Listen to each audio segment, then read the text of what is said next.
We've mentioned YouTube a couple of times. And I think as I was rereading this 4 Myths of Bundling article last night, there's a really interesting line in it about what the perfect bundle is. And I think it's really interesting. He talks about the best bundle is one that minimizes superfan overlap and maximizes casual fan overlap. And everybody should check out this thing. There's some math in there, etc. But he actually talks about how the perfect bundle would be at its natural extreme to have 7 billion products, each designed for each person to be exactly what they are a super fan of, all bundled into a single product where you're actually interested in what all the people near you are in a more casual way. So you've nailed every single super fan.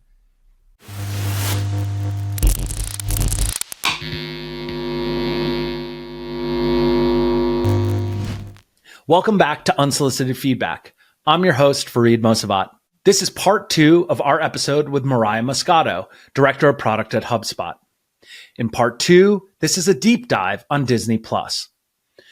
Disney has faced a ton of challenges over the past few years. They've seen their streaming business stall in growth. They've seen them get pushed by activist investors to make changes to even their CEO and strategy, which thankfully, in my mind, they managed to stave off. But it opened a ton of questions about their strategy with streaming and what's working and what's not working. We analyzed some recent changes to Disney Plus and some announcements that they made to bundle things like ESPN Plus and Hulu into their Disney Plus streaming package. We talk about the shift that Disney is making from being more of a content and experiences company towards more of a tech company and a tech-forward company with some of these changes to both their platform and their strategy around streaming.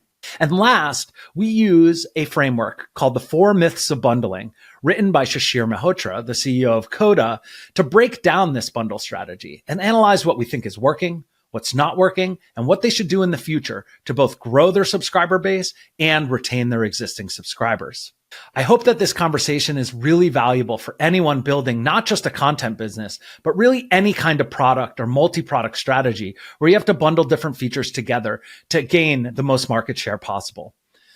Thanks for listening. Let's dive right in.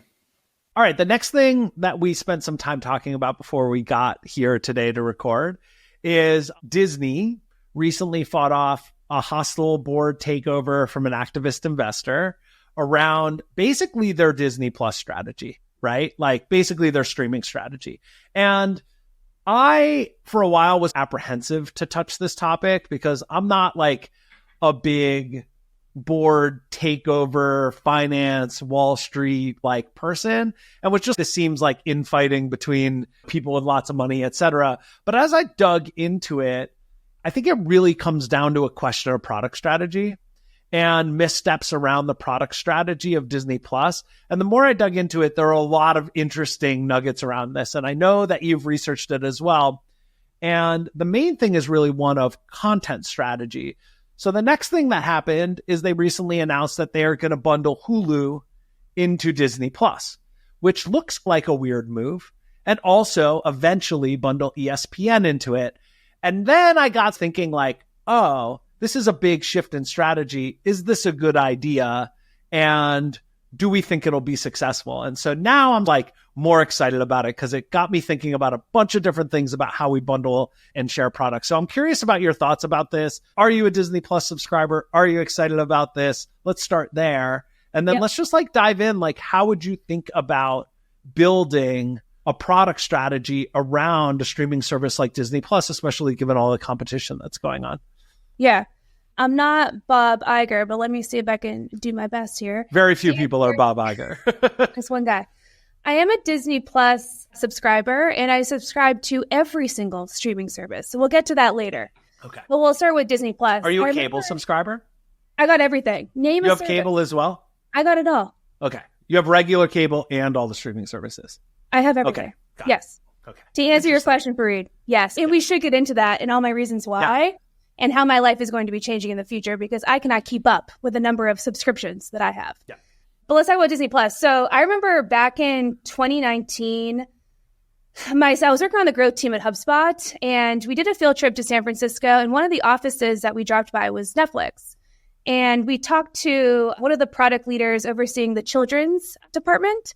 And it was during the same time that Disney decided to pull their catalog from Netflix. Right. And I remember talking to the product leader at the time, and I was like, wow, you must be so stressed out. That must be like a huge part of your revenue source. And she was like, yeah, it is, but it's Disney. And so when Disney takes their catalog, you have to figure out what to do after that. And I remember being like, I don't even know if it's a good idea for Disney to rip all of their content from a platform like Netflix, which at that time had a lot of subscribers. I know there's been a lot of changes since then, since the pandemic, but it seemed like a really good distribution network for Disney. So I really didn't understand the pivot that I think that they took from content to technology. And then they became a technology company. Now, the first few years went pretty smoothly, but they also benefited from the tailwinds of the pandemic, like any streaming service did. And so a ton of people flocked to Disney. 100 million subscribers in the first year. Yeah, which is great, right? Yeah. Is that normal? I don't know. Can they keep up with that? I doubt it. But I also think that they were able to leverage the nostalgia of this generation, right? We grew up on Disney. We knew Disney. And we want more of Disney. And then they have the Marvel universe. That was a good purchase at the time. I think it's seen its end, and we'll see where it goes. But that captured a huge adult audience. What I'm really curious about is how they're going to continue to defend that audience. I am not a parent, and I know a lot about children's TV, and I should not know anything about children's TV. But people talk about Bluey on YouTube like nothing else. Like parents are obsessed with it because the kids are obsessed with it. And then Cocomelon, I think, is another huge phenomenon. Yeah. Those are where kids are going. They're going to YouTube. They're not going to Disney anymore. They're not going to Mickey Mouse. And then I also think what's really interesting is how does Disney really defend against YouTube? Kids are growing up on YouTube. They're not growing up on the Disney Channel anymore. And so when is that going to taper off for those who are really obsessed with Disney and the brand? The other thing that we should talk about is the connection to the theme parks. They make a lot of money from these theme parks. Mm-hmm. If you go by yourself, or let's say you brought your family, you're spending 10 grand on a weekend. It is expensive. But that's also where their franchises like come to life. It's a real life experience. They will upcharge you on everything. Really, it seems to be successful from a park advantage. So when you rip all of your content off every distribution network, your networks or your audience is going to get smaller and smaller. We're going to continue to see fragmentation across all of these streaming services. Because back in the day, you had one enemy, and that one enemy was Comcast. And you gave Comcast your money, and you had full access to a library of content. I didn't really mind those days, to be quite honest with you.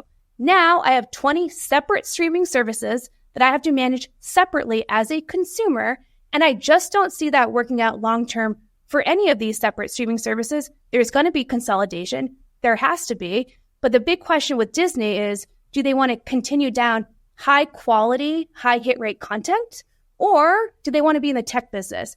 If I was them, I would double down on content. I would leverage every other platform for distribution. I would reach every audience member that I can, and I would get that loop going into the parks again and again. I think they're going to lose that loop, and I think they're going to lose the kids audience. What do you think? Yeah, so I think this is really interesting because the traditional business model of a Disney-like content creator is we spend the money to find these like high quality creators, etc. We develop the IP and we don't distribute it, right? We basically put it out on a bunch of different channels and we drive this wide distribution across all the different channels that exist, right? And I want to give a bunch of credit to Verge podcast that I think we both listened to on this, but also just for disclosure, I worked at Disney. I was at Pixar until 2007. We were acquired by Disney. I did technically work for Bob Iger. I never met the guy. He was like 50 layers away from me. So there's no real conflict here. But, you know, what we did as creators at Pixar was we created the IP and assets. And then actually, even before the Disney acquisition, all of our distribution was done through their distribution channels. We don't make DVDs and put them in stores. We don't go talk to all the theater owners to get it out the door. We barely even did marketing. We made marketing assets. Maybe we had a very small creative marketing type team that made things like movie posters, etc. But the old business model of movies in particular was make the IP, distribute it through other channels. They pay you for the content. So you get this big lumpy, like one time, and then a trailing revenue stream of royalties, DVD sales, etc., whatever it is, TV contracts, etc., over the long course of time. And that's, you have this spike, you have this sort of layer cake, and then you build the next one. And the ones that turn into franchises, like real meaningful franchises, become sequels so that you can like layer on more on top of that.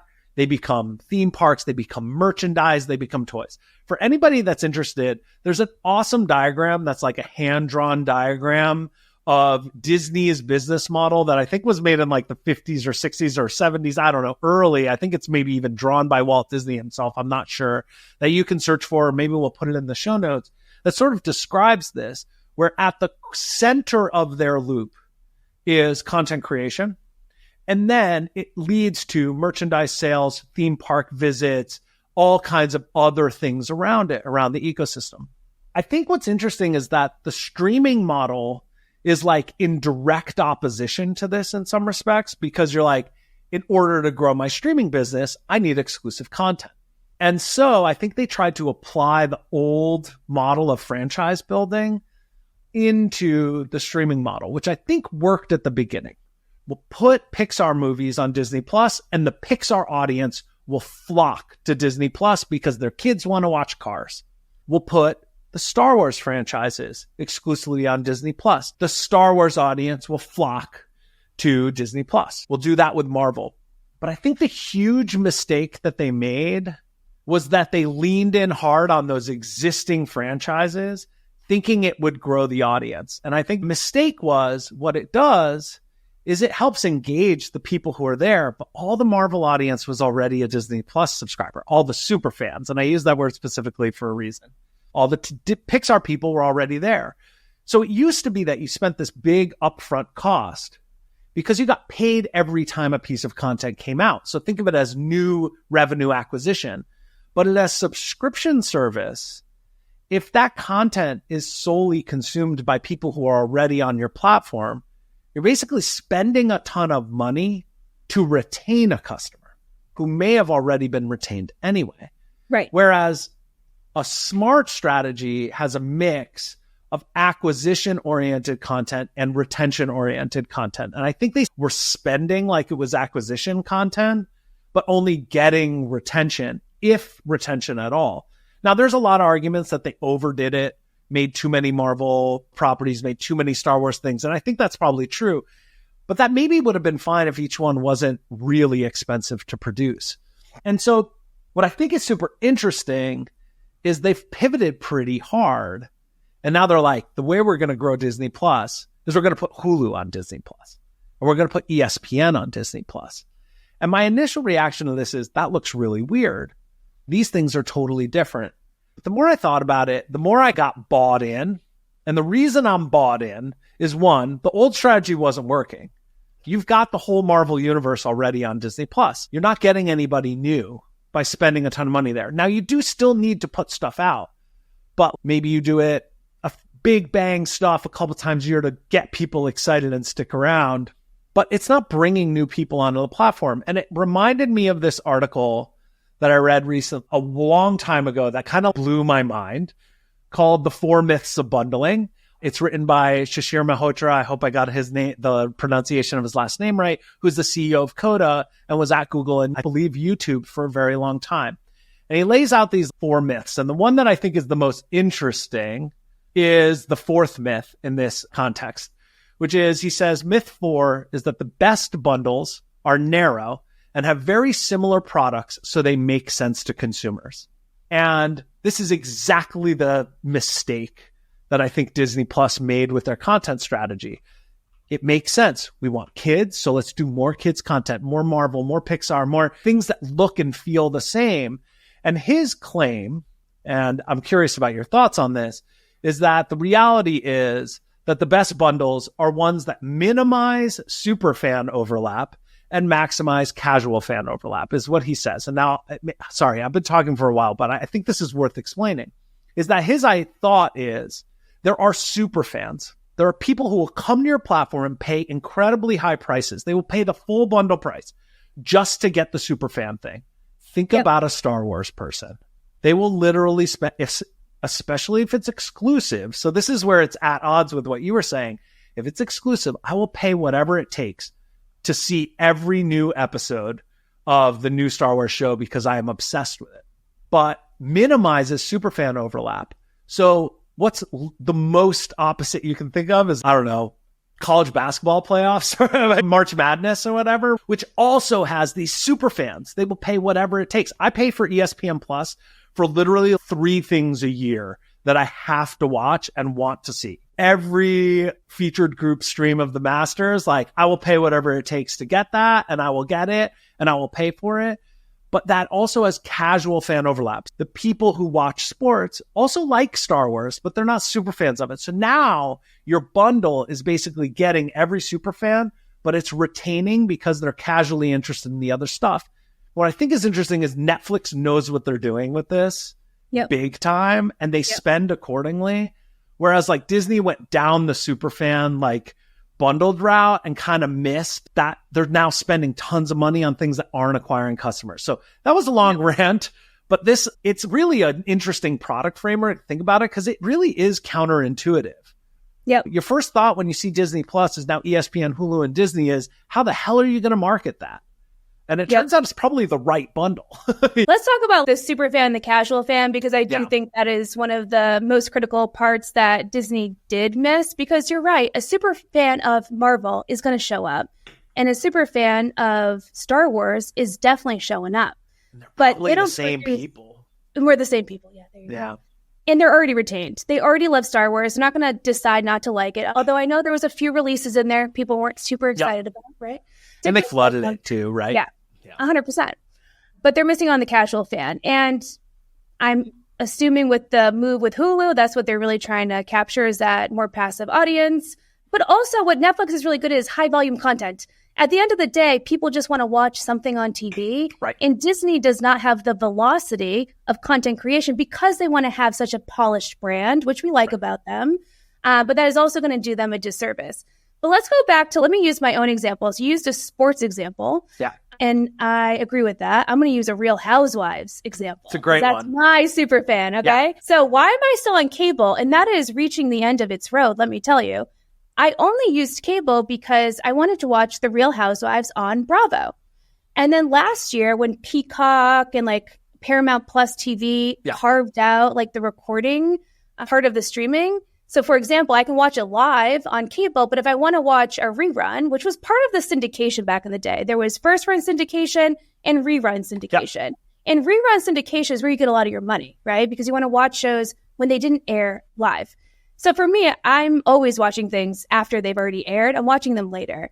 And one day I show up to Comcast On Demand. I go, I want to watch The Real Housewives of Salt Lake City, because I saw a clip on TikTok that was blowing up, and I was like, I got to be a part of this franchise. I've watched New York. I've watched Beverly Hills. I've watched Orange County. I've watched them all, right? Atlanta, but I haven't watched Salt Lake City. So I go to watch the first episode, and Comcast is like, no, you got to download Peacock or whatever the streaming service is. I can't even remember which of these programs are in which streaming service, because some of them just have such a weak brand, and I cannot remember. And at that point, I was like, why am I paying for cable? I'm not going to watch things live. I'm going to watch them on a re-recording. And if I can't watch any re-recordings on demand, which used to be what on demand was all about, watching something after it had aired, now you can't do that. You have to go download a different app. Right. And so now I'm outside of the ecosystem. I'm not using cable anymore. I'm going to cancel my cable service. But what did I end up with? I end up with 20 separate streaming services. And I just don't see there being any path forward where someone, whether it's Disney, I don't think it's going to be Netflix, has to consolidate these networks, because I don't need 20 subscriptions. And at the end of the day, I don't think Disney wants to have the content engine of low quality, low hit rate content that Netflix has. And this is referenced in the Verge article. They want to have a really polished brand, and they don't want to dilute their brand. And if they don't want to dilute their brand, but they want to be in the streaming service game, they're going to have to attach other services for passive viewers or for casual fans to capture their attention. Because I will say, after I finished, I binge watched all of the Real Housewives of Salt Lake City in 2 weeks or something like that. And then after that, I was like, I don't need this service anymore. I'm going to cancel it, because I'm a human being who doesn't need to pay for this. But if someone can just bring cable back, bring back all my channels, but those channels are now applications, and bring them together in one service that I can pay one person to do, then I'm back on board. I just don't see there being any path forward that is outside of consolidation. Can you challenge me here? I think this is really interesting because when we were all paying for cable, it was like the frustration was like, I can't believe I'm paying money for this thing that I don't even use. And it turns out you actually weren't paying for that. So the interesting thing here, there's another myth here, which is that you should pay out revenue to content creators or to individuals in the bundle based on their percentage of usage. And that makes a lot of sense, right? You think about it, you're like, oh, if I watch a YouTube video, then this is how Spotify pays out, right? Yeah. They pay out basically by saying Taylor Swift gets the most listens, she gets the most rev share. But his claim here is that you should actually pay out, and this is in an idealized world, this is hard to measure, but basically pay out based on the marginal churn contribution. And I think cable actually did this. So the dollar amount that they paid ESPN for a cable subscriber was huge. It was like a very large percentage of the overall cable bundle price, and the whole Disney package, whatever you call it, ESPN included. But that's because if you take ESPN off of my cable, I'm guaranteed to churn. There's a huge number of super fans, as he calls them in this article, who would immediately churn. So if 10% of your subscribers would churn if you removed that piece of the bundle, then 10% of the revenue should go to that piece. Now, what we've done is we've unbundled this into a bunch of different pieces, and now each thing has to stand on its own in terms of churn. So in my mind, the answer to the churn problem is a broader bundle. Like cable showed the way on this. And the reason is because when Game of Thrones ended, I churned off HBO because I was on HBO just for Game of Thrones. It may as well have been a transactional purchase. But I didn't churn off Amazon Prime because Amazon Prime has a ton of stuff. And even better, I get bundled free shipping, which looks ridiculous on its face, right? Prime is actually even better than cable because you get discounts, you get free delivery, you get 1-day delivery, you get all these other benefits, including your streaming. And so just because it's not the right content mix today, I'm unlikely to churn. So I do think you'll see consolidation. I think Disney's really smart here to be like, we have Hulu, we have ESPN Plus, we have Pixar, Marvel, Disney. If you think of each of these as separate brands with their own really strong audience of superfans who are interested in that other stuff. I watch Pixar movies and I watch golf on TV. That should lower churn and drive acquisition as they add new pillars to the piece of the puzzle. And so the question becomes, can you match your content cost to your pricing and to your sort of like overall business dynamics? Yeah. And I think Disney's just in a really hard spot there because just like the music business, they like used to make $1 jillion in free dollars from building these things that like lasted a long time, et cetera. Like the Cars movie probably generated many billions of dollars of revenue over the long course of time through all of the different channels. And now it's like a piece of a bundle that costs a couple $100 a year. And that's very different. Like it's the same as music. Like I used to buy 30 CDs a year, and now I pay for one Spotify subscription. So it's tricky. It's going to take time. I think they're being unfairly maligned around this. I think they made huge mistakes, but this really is a hurry up and wait problem. Like Spotify, the streaming business is big now. It took decades to match it. And so there's this innovator's dilemma problem around it. So I think it looks weird. And I think they have a product marketing and positioning problem around Disney Plus as the name. But if they can land it, I think they're in a really good place to be the high-end provider of content across a bunch of different verticals in a way that drives real retention. So back in the day, you had a cable provider and it was one enemy, and that enemy was Comcast. And so you got to be all mad at one person, and that was Comcast. Now we have 20 enemies. So I'm not really sure who to point towards. But back in the day, what was frustrating about Comcast? It was expensive. Your bill went up every single year. You had to relitigate it every single year. It was a big mess of a process. People didn't like the customer support. Basically a monopoly in most places. It was a monopoly. You didn't have choice. And I think that was a big issue as well. And people didn't really compete with them as much. So you really only had one choice. At the end of the day, though, it was a cost issue. And people didn't want to keep paying more every single year. What are we seeing now? When Netflix was first introduced, what was it, $5 a month? It was insanely cheap. It was a no-brainer for everyone to use Netflix. And then and we can get into account sharing and login sharing, but even without that, they've been increasing their price every single year like clockwork. And I know this because I work in pricing and packaging. So I do track what everyone's doing in the market in terms of increasing their prices because it is a sensitive area.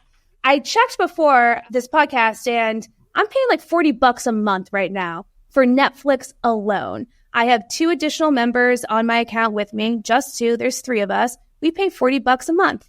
And I have 10 other streaming services and cable. I am paying way more as a consumer than I have ever paid to Comcast in my life. And that used to be the competitive edge of streaming. It was so cheap because it was streaming, right? Now, especially because of the pandemic, these are public companies. They had high growth in the pandemic, 2020, 2021, 2022, and then you started to see that fall off. Public companies, which means they have to show revenue growth quarter after quarter, year after year, which means if they want to show that growth and they don't have the content engine to support it yet, what is the easiest lever for them to pull? Pricing and packaging, specifically pricing in this use case, which means they're all going to increase in price pretty dramatically over the coming years. And at that point, I do think they're going to have an even tougher challenge of retention. Right now, I think they are still pretty pricey, and you're going to see a lot of retention issues. You've seen people flooding out of Netflix, right, for that very reason. But I still think that Disney is going to play a role in that high quality space. How much are people willing to pay? And how much of that bundling are they going to get as a result? I work a lot in bundling. HubSpot is a bundle on a bundle. And we talk a lot about bundling bias. So people don't want to pay for things that they feel they're not using, right? And so what is our job? Our job is to really expand their consideration set. And I do think recommendation engines, especially within content, have gotten really good over the years. In some places do it better than other, right? Of course. Netflix, I think, is a stronger recommendation engine than Disney Plus right now. But Disney Plus doesn't have that depth of a category yet. But I do think when they start to think about their bundling strategy with ESPN, with other services that they might acquire, with Hulu, they need to expand the consideration set for those passive viewers because they already have on lockdown those super fans. They need to move away from that audience that's always going to be locked in to Disney. They need to expand their audience if they want to win more hearts and minds. And then I still don't think that we've gotten into the YouTube problem. I want to get there in a second on the YouTube thing because, and we're leaning really hard on Shir's article here. But before we get there, I think it is worth noting, and I found this really interesting in a recent interview with the head of Disney Plus. He talked about how moving Hulu onto the platform wasn't just about putting the content on the platform. They redid all the encoding, fine. They did a bunch of metadata work. They created new platform for all this stuff. And I was pretty surprised by this, if that makes sense, because I think what it signaled to me is that they want to solve exactly the problem you're talking about. They want to get really good at recommendation. They realize that a broader bundle requires the platform to be more effective in terms of catalog, merchandising, recommendation, all those sorts of things. And they probably realize they're going to have a variety of different formats. So long form films, TV, shorts, etc. And if they're going to have all this stuff, they need to be a tech company. And this is a big risk. It's huge. Disney's one of the oldest companies in the world, one of the most successful, one of the most enduring. And really, I think the pitch they're making here is Disney Plus is Disney. There is still the parks. There is still some of this other stuff, but we are moving to this is the primary distribution platform. And that means we have to be way more of a tech company. And they've been layering this for a long time. I believe they bought Major League Baseball's tech arm to do all the streaming technology it was called BAMTech a long time ago. Turns out Major League Baseball was one of the leaders in doing streaming, live streaming back in the day. They have brought their own content on there. They're pulling all this stuff. So I think it's a huge bet. It's a really big bet. I would say the alternative is sell their content to every other platform, but that effectively is the same. And here's why. Why is that not a winning strategy? Because that's what I would have recommended. Just use every other channel as distribution and put all of your money into content creation, which they're excellent at. I think it's because the willingness to pay for content from other streaming providers is only as the marginal churn contribution of the subscriber that it creates. And so I think that's a really highly diminished value from those other places. I think they see the writing on the wall, like the music business, which is selling content to platforms without any customer relationship and ownership is a diminishing returns game, because like we're willing to spend less on content. So of course they will be too. And that's what I think. And so I think the distribution problem in order to build these enduring franchises is a bigger one. Let's talk about YouTube because, and you also mentioned the TikTok shorts, distribution is changing. Like the way Real Housewives gets out there is not by being on the right channels. It's like by having other ways to distribute that content, right? Right. So one alternative is they get distribution by selling their content to every other platform. I think that's interesting, but could have long-term risk, which we've already talked about. The other option is try to drive the highest distribution possible on Disney Plus and their properties in an owned way. And now the tricky thing here is if it's your business, you have to charge a lot of money for it, the full price of the bundle, but that also keeps people from using it. So I think the question that we're asking here is, should Disney Plus be free or monetized in some other way in order to drive distribution and make sure the parks, the franchises, the merchandise, everything is accelerated in that original diagram we talked about? Yeah, that's an interesting thought I hadn't explored. But working for a company like HubSpot, the free angle has been very successful for us in distribution and acquisition and being able to get more people exposed to our brand and what we offer. And so I do think the core question is, how does Disney make money, or how does Disney want to make money? If their core revenue stream is not streaming, sure, make it free. But I still don't know if that solves the challenge of acquisition because of their content library. I'm still worried about their ability to churn out as much content as the other competitors, specifically Netflix. Yeah. I also just think that the people who are stickiest on that platform, like we already discussed, are already bought into that brand. I'm more worried about long-term, what is the next generation of Disney fanatics or folks who like Disney content, whatever that's going to be in the future. And I still don't think that those folks are in the ecosystem today. Those people are young people. They're even earlier than Gen Z, and they're not in the Disney ecosystem. Right. And I'm not 100% sure how they're going to be brought into that ecosystem if they're largely living in other ecosystems like YouTube, which is free or really cheap for some of their paid offerings. It also depends on what does Disney want to be. They're not just for kids, and we know that, right? Right. But if you were going to focus on the children's division, really compare that to the days of Mickey Mouse, they don't really have the next generation of Mickey Mouse. And so for the next 10 years, I think they'll be fine. I'm a little bit worried about the next 20 to 30 years if they can't get the young population hooked on Disney, just like we were hooked on Disney growing up. And that does come down to distribution.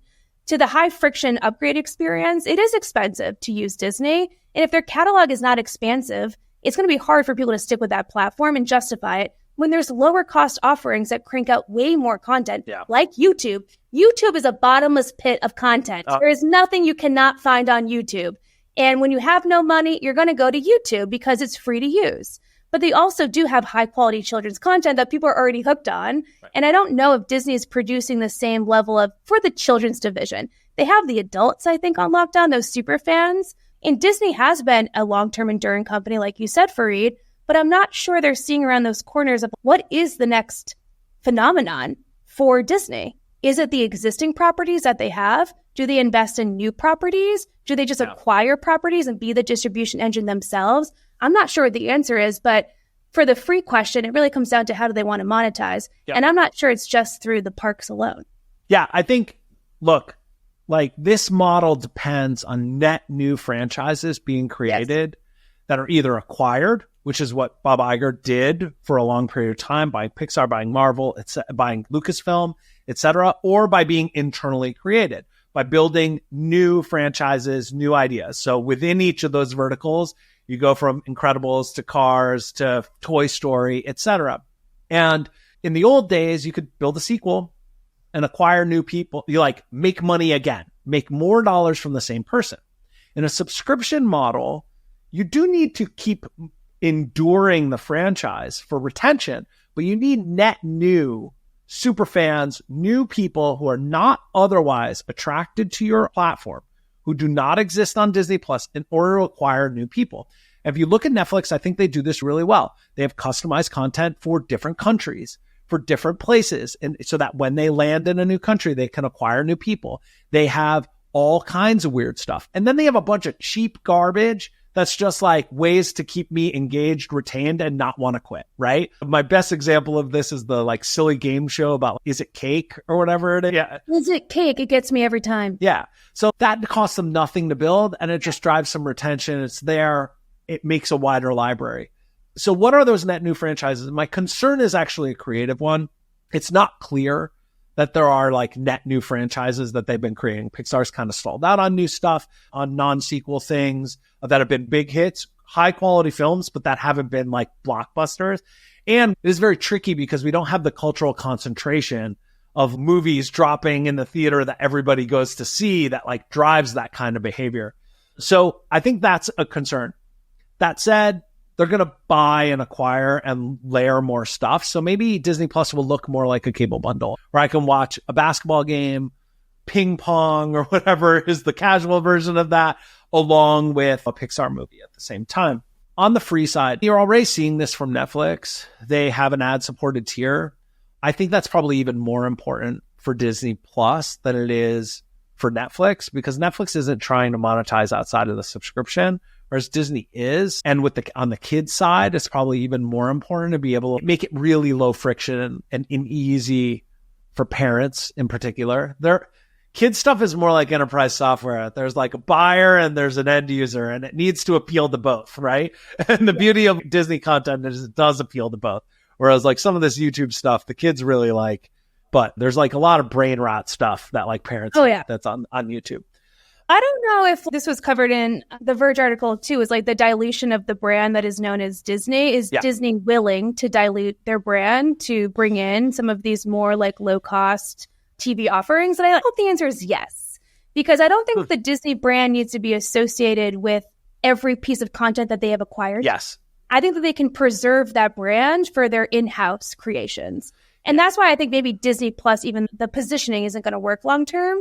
But I am on board with Disney acquiring more services so that the consumer also can just use one subscription and still have a variety of options. Like you said with ESPN, obviously a very sticky audience. I, as a consumer, am on board with that. But I do think there's a question of like how associated with the brand is all of the subcomponents. Yeah. And they need to sort that out. I certainly do not care. I think there's obvious things, like you said with Pixar. Growing up, it was very clear back in the day what was a Pixar-generated movie versus a Disney-generated movie. You could visibly see the difference. And yes, they were obviously positioned differently. But then when they're brought in-house, there's still a high-quality grade that they put on both of those things. But they can preserve that high-quality content, in my opinion, over here. And then they can also tap into those more passive audiences, which they need in order to grow that business. And then the last thing I don't think we've covered yet is, if anyone's going to consolidate the market, they need a lot of money. And right now, who has the most money? It's going to be Disney. I don't think the other services are going to be able to compete. And again, I try to look at it through the end user, consumer. I think the business angle is obviously very interesting, but I don't see any way out where there's not going to be consolidation, because all the streaming services are getting very expensive. And as they increase in price, the retention is going to flop out left and right from every single service. And the only one that's going to survive is someone who offers enough variety to the audience and enables them to stick long term. Yep. We don't want to churn out. I don't want to go through that Hulu cancellation flow. Have you ever seen it? It is the worst cancellation process I've seen in my life. Yeah. And I know this is a public podcast, and I'll say it to their face, because they're really good at keeping customers, right? There's like a 6-step process. Every CTA is, are you sure you want to cancel? Don't you want to keep Hulu? And it's like, okay, maybe I do. But if you say you're Disney, right? And let's say that's maybe not a good experience for the customer, but is effective at reducing churn. Do you want to be the next Comcast, the next person who's really hard to break up with, not because you don't want to break up with them, but because you're forced to use that platform because there's no other options. Yeah. That I would be worried about in full consolidation, though I don't think a full consolidation is on the table. Let's talk about, we've mentioned YouTube a couple of times. And I think as I was rereading this 4 Myths of Bundling article last night, there's a really interesting line in it about what the perfect bundle is. And I think it's really interesting. He talks about the best bundle is one that minimizes superfan overlap and maximizes casual fan overlap. And everybody should check out this thing. There's some math in there, etc. But he actually talks about how the perfect bundle would be at its natural extreme to have 7 billion products, each designed for each person to be exactly what they are a super fan of, all bundled into a single product where you're actually interested in what all the people near you are in a more casual way. So you've nailed every single super fan. And as I read that, I was like, it's not quite 7 billion, but this sure as hell sounds like YouTube, because there is, for every sub-genre of thing that you could possibly be a super fan of, not just one, but many high-quality creators building in that niche in almost every single thing.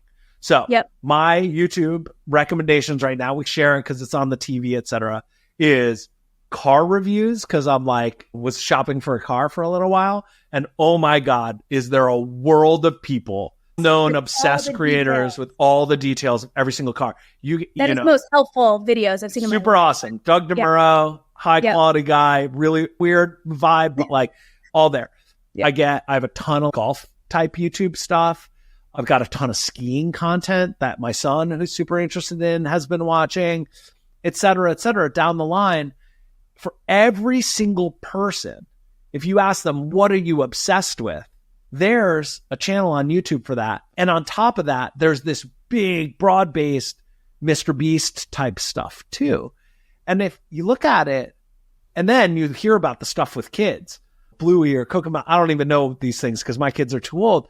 There's also like a whole set of, I don't know, my kids make fun of it because some slang term, kids use skibbity or whatever, skibbity riz or something. Their skibbity toilet is like one of these like brain rot, stupid, like auto AI generated, like kind of goofy video things that he calls iPad kids watch or whatever. So anyway, there's every single piece of the stack. And it's like almost as close to the 7 billion products bundled for 7 billion people in a single place of any product in the world. And it's got to be a huge threat. The same way TikTok and short form video is a massive threat to YouTube. So each step down is like sucking from the others. And I think YouTube has a pretty defensible position at this point in the market. So I don't think anyone's really going to come for them. The amount of content being created there and user-generated content, which we really haven't discussed yet. No. This whole myth that we desire high-quality, polished content, I think we're seeing that diminish over time. Yeah. Obviously, for those big theatrical releases, we want the primetime content. But in terms of everyday watchers, they're looking for a lot of user-generated content. In terms of bundling, I don't even know what YouTube's bundling strategy is. It's everything. It's literally have everything. And use recommendation to make sure each person gets exactly the piece of the bundle they care about, right? And I don't feel like they're leaning into that enough because I do use YouTube. I don't feel like I get the best recommendations. But if they were to really polish that up, I could see them really offering more enticing bundles than anyone else because they have the library of content to back it up. Yep. They have a lot of passive viewers and passive content you can just put on the TV when you're like doing dishes or doing laundry, which is like kind of 50% of watching, right? It's not like engage, attentive watching. Right. People are half paying attention and they don't really need high quality content for that. Yeah. And you're seeing them go in the other direction to the point. Should Disney Plus be free? If you think about YouTube's model, is YouTube is free and ad supported and actually very successful in terms of monetization. Like, by the way, never visit a car website. All you get after that is car ads because they're like, oh, we can optimize the retargeting budget because the amount of money we make if we convert you is so high that we can. I was going to say the ROI is so high. They just flood the space because their bids are higher than everybody else's. It's just like everything on the internet is the same freaking car ads for a little while. It's the same way like once you touch a piece of furniture on Instagram, it's all your ads are Instagram furniture ads. Anyway, point here was it's free and ad supported. And then they have layered in the family tier and the subscription tier to have no ads, premium features. They are starting to launch YouTube movies, which is you can watch movies on YouTube. They probably will eventually have premium channels, like these kinds of things. They own that audience and they can pull it in. Now, I think they would love for Disney to put its stuff on YouTube. Yeah. This is this sort of impasse where honestly, a lot like, this is a really weird analogy, but remember when we were building Runkeeper and every single fitness app company thought they were going to be the platform that connected all of the fitness app data. And everybody was in this impasse where we're the platform. No, we're the platform. No, we're the platform. And it turned out nobody was the platform and nothing won, right? And the companies that were deeply successful were the ones that actually didn't focus on the platform side. They just said, let's go all in on consumer experience and make the best thing ever. And Strava still exists. And a lot of these others don't. MyFitnessPal still exists, et cetera. Actually, in some ways went for the bundle strategy. I think it's the same with these folks. Everybody's trying to run the table and no one's letting anyone else run the tables. What's going to happen? And I think we'll end up with 2 to 3 players left. Probably, and one of them is quietly YouTube, is the point. And I'm like, I don't care who wins out, but I would really benefit personally from 3 of them and 3 of them alone winning out. That's good for consumers. But I will say along the Disney angle, we didn't touch on this, but they were so focused on taking their content out of ecosystems. I don't know if they were as focused on leveraging other phenomenons in the ecosystem. Again, I don't watch Bluey, but Bluey is massive for the kids audience, but they can't license that because they're not going to give any of their content to YouTube and they're not going to give it to Netflix. And I think that Netflix isn't the best at building brands, but they have a few brands. Yeah. Again, this is alluded to in the Verge article around Stranger Things. And I'm not someone who wants to go to a Disney park ever. So I am like the more interesting audience for them to win over. If they were to bundle their services with parks, but also they were able to license phenomenons from other ecosystems like Stranger Things, like Bluey, like Cocomelon, they could pull that into their ecosystem. Sure. But I think that they've largely been focused on pulling their content off of other ecosystems. And maybe that was the right choice, and it seems to be doing well so far. But the bi-directional thing, I don't think has been explored as well, or even just being able to leverage and license other people's very successful products. And then I also want to get back to what you said on YouTube getting into movies. I almost said, because where did you go back in the day? If you wanted to see a clip of a movie or you wanted to see like a rerun of a movie, YouTube would be the place to illegally watch that, right? And they've cracked down on that. But I also like to look at natural human behavior. Where are people naturally going to do a thing, right? And then how do we match the product strategy to that natural human behavior? It makes sense that YouTube would get into the movie game because back in the day, they were hosting movies, again, illegally. Exactly. And it was user-generated. It wasn't supposed to be there. But that's how anyone would discover movies if you weren't willing to pay the premium price. Yeah, they've done an incredible job of, again, productizing existing emergent behaviors on their platform. Music videos were a big thing, and people would listen to music on it. Now they have YouTube Music, right? Yeah. And they figured out the rights and are dealing with the streaming, all that sort of stuff. I believe YouTube is like the #1 place music is listened to. I don't know. There's like crazy stats around that. They're doing that with movies. They have done it with adding subscribers, channels, these kinds of things. So they've done a wonderful job of it. And YouTube TV is, we haven't even talked about, that's sort of a separate thing. I would say that's just like recreating cable. It is just obviously the biggest, like a true umbrella brand and wide bundle that doesn't own any of its content. And so they can be this sort of Switzerland like location. I think the interesting, just to get to the positioning piece, the hard thing for Disney is Disney means 2 things. Disney is the umbrella company of all these other brands, but Disney is also Disney, meaning Disney branded content. And so it will be interesting. I don't think they should do the HBO Max change, which I think was one of the dumbest rebrandings of all time and maybe too early, but eventually it might need to be for Disney. They either need to convince people that Disney, the brand, is also ESPN, ABC, Bluey, whatever they acquire, Marvel, Pixar, etc., or they're going to need a new umbrella name for this service. And both of those are hard jobs. And I also think that a step towards consolidation is aggregation, right? If someone could just aggregate all of these streaming services and I'll pay for them separately in one place, that's at least a step forward for the consumer. And there is a lot of shared content that can take place in that environment. We haven't talked about Apple TV at all. And Apple TV also means a couple things, right? There's the device that's Apple TV. There's Apple Plus, which is really the streaming service. And I think what I'm about to talk about is Apple TV. I inherited one from my friend Matt. Thanks, Matt. And what it does is it aggregates different shows that I'm watching across different services and it surfaces them to me. And I'm like, thank you. Someone is aggregating the stuff that I'm already watching into one place. So I have a landing place for all my content. That to me is also a step forward for this consolidation of where can a consumer go to gain access to all this different content. And there can be more cross-sells in that environment, but there's no ecosystem that's doing it super well today. Yeah, I have a Chromecast that does similar, which is nice. I think Amazon's model of having subscribed channels on top of it is a lot like old school HBO, Cinemax, Showtime, etc., as premium additions to your cable bundle is doing that. I think this begs the question, okay, if Disney is going to be a tech company, what should they do? And I think this is an interesting point, which is they probably need to get more comfortable putting licensed or non-Disney content into the Disney Plus platform. They need to identify how to get more low-cost programming to drive retention and casual usage.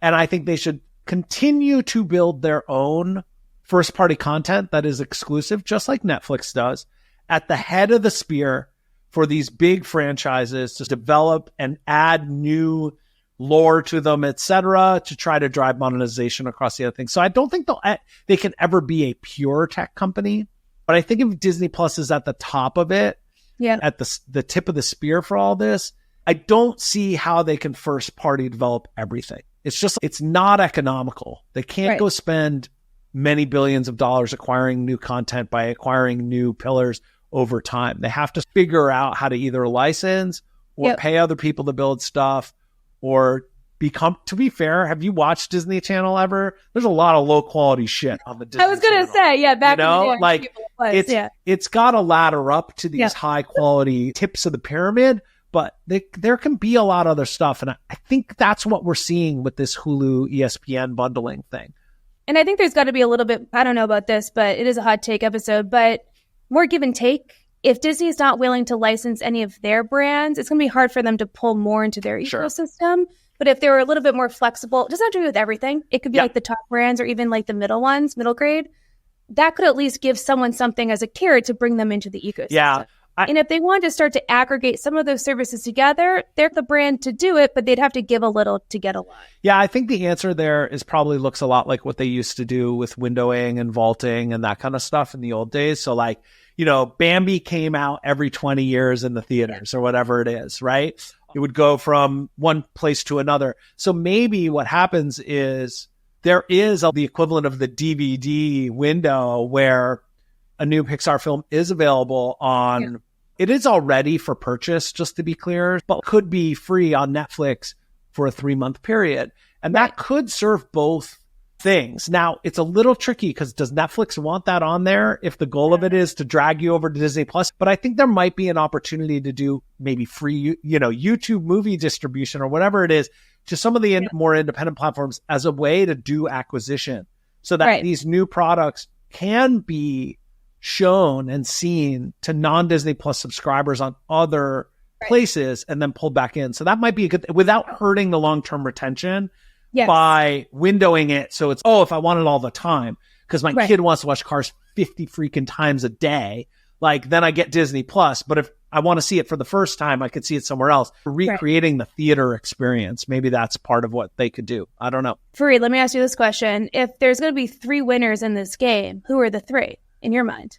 So I think Amazon is going to always do this because their broader bundle of Prime is just like the world's highest value. And nobody gives them any crap for the profitability of that because there's so many profits everywhere else that it doesn't really matter.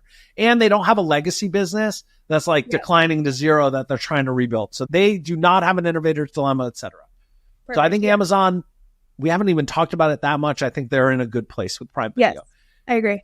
Their content kind of stinks, just to be clear, but it's really hard to sort through. They have a couple hits from that, but you're right about the subscription bundle. That's going to keep people there for a very long time. I'm bullish on Disney and Disney Plus. even though I'm not a subscriber, which is super interesting. I'm but shocked. The minute they bundle ESPN, you're in. Yep. I'm in. And that's because I want Disney Plus. There's a bunch of stuff on there I want to watch and be able to see, but I'm not a super Star Wars person. I'm not a super Marvel person. I'm like interested and will watch, but I would never pay that price per month just for that. I will go if it's around. I will be excited about it. But I don't have a super fan draw. Pixar movies are another aside, but I see them in the theater and that kind of thing. I was going to say, they still have the theatrical releases, so you're missing out on a little bit of the game, but not the full game. And my kids are older, so we missed it. I do actually think their bundle strategy will pull me over. I'm close, but not quite there. And then I think all the Peacocks, Hulus, Maxes, all whatever that shit, not Hulu, all the little one-offs, Paramount, all that shit, they're all going to die.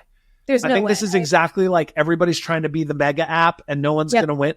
They have to be bundled to be successful. So I think we probably have 3, Amazon, Netflix, and Disney. I think Apple sticks around, but it's like its own weird thing. Their goal isn't to make a ton of money on content. It's to sell more fucking phones. So I think it's just, I think they, like Amazon, have this like weird aside, but I don't think it'll be huge. Yeah, so I think those will be the 3 mega ones. Okay. And then I guess we have YouTube. Sort of its now you have too many choices. I have too many choices. Who are you going to drop? You got to drop one of them. I'll drop Netflix. I would have dropped Netflix too. Yeah. I think Netflix's content strategy, I have been more and more I'm like very close to quitting Netflix personally. And I think it's exactly the problem that we just talked about, the opposite of the Disney problem, which is they just have not nailed any franchises. That there's no Superfan stuff on Netflix anymore.